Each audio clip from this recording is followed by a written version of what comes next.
Hi teachers அனைவருக்கும் வணக்கம். 2003, 2004, 2005ல் TRP மூலியமா பணி நியமனமான டீச்சர்ஸ்க்கு ரொம்பவே முக்கியமான அப்டேட்டு என்னன்னா, சிறப்பு நிலை பெறுறதுக்கு என்னென்ன தயார் செஞ்சு வைக்கணும் அப்படின்னு சொல்லிட்டு செல்வகுமார் சார் வந்து அப்டேட் குடுத்துருக்காரு.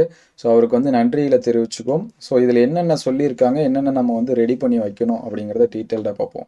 ஸோ என்ன ரீசன் எதனால முன்கூட்டியே நம்ம வந்து தயார் பண்ணி வைக்கணும் அப்படின்னா, ஸோ நெக்ஸ்ட் நமக்கு வந்து ப்ராக்டிகல் எக்ஸாம்ஸ், அதுக்கடுத்து பப்ளிக் எக்ஸாமு, அதுக்கடுத்து எலக்ஷன், அதுக்கடுத்து வேல்யூவேஷன். ஸோ இது எல்லாமே இந்த ப்ராசஸ் எல்லாமே இருக்கு. ஸோ அதனால நம்ம வந்து பிஸி ஆயிடுவோம் அப்படின்னு சொல்லிட்டு, முன்கூட்டியே நமக்கு ஒரு சில தகவல்கள வந்து சொல்லியிருக்காரு. அதனால அது எல்லாமே நீங்க வந்து ரெடியாகி வச்சுங்க.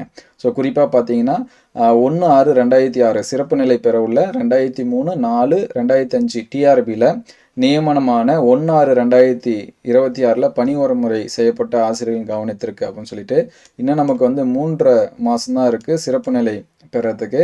அதுக்கு கீழ்க்கண்ட ஆவணங்கள் நீங்க ரெடி பண்ணி வச்சுக்கணும்னு சொல்லியிருக்காரு. ஸோ ஃபர்ஸ்ட் பார்த்தீங்கன்னா, பணி நியமன ஆணை, அதுக்கடுத்து தொகுப்பூதியம் நீக்கம் செய்து பொதுவான ஆணை, அதுக்கடுத்து 1/6/2006 தேதியிட்டு பணி வரமுறை ஆணை. அப்ப வந்து பார்த்தீங்கன்னா, தனிப்பட்ட ஆணையா வழங்கினார்கள் அப்படின்னு சொல்லியிருக்காரு.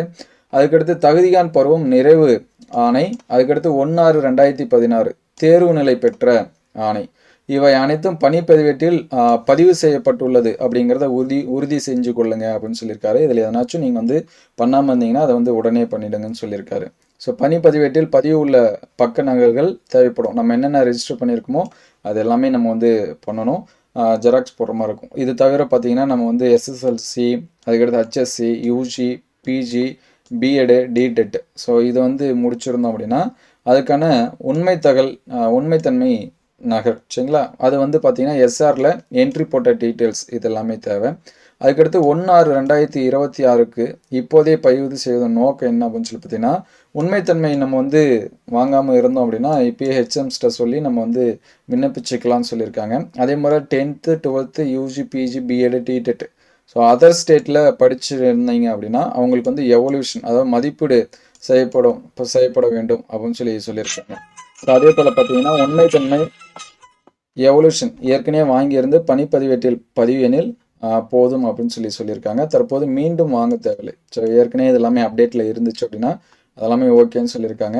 அதே போல் 1/6/2006ல் இருந்து 31/12/2025 வரை பணிக்காலம் சரிபார்ப்பு விவரம் விடுதலின்றி பணிப்பதிவேட்டில் பதிவு செய்துள்ளதை உறுதி செய்து கொள்ளுங்கள் அப்படின்னு சொல்லியிருக்காங்க. ஸோ இதுக்கான ரீசன் வந்து நம்ம ஏற்கனவே சொல்லிட்டோம். இந்த எக்ஸாம்ஸு, எலெக்ஷன் இது எல்லாமே வரதுனால நம்ம எல்லாமே பிஸியாக இருப்போம்.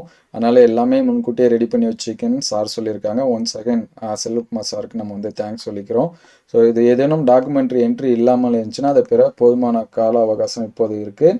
அதனால் இப்போயே எல்லாமே ரெடி பண்ணி வச்சிங்கன்னு சொல்லியிருக்காங்க. ஸோ உங்களுக்கு ஏதாவது டவுட் இருந்துச்சுன்னா கமெண்ட் பண்ணுங்கள். அடுத்தடுத்த வீடியோவில் நம்ம வந்து அப்டேட் பண்ணுவோம். Thank you all.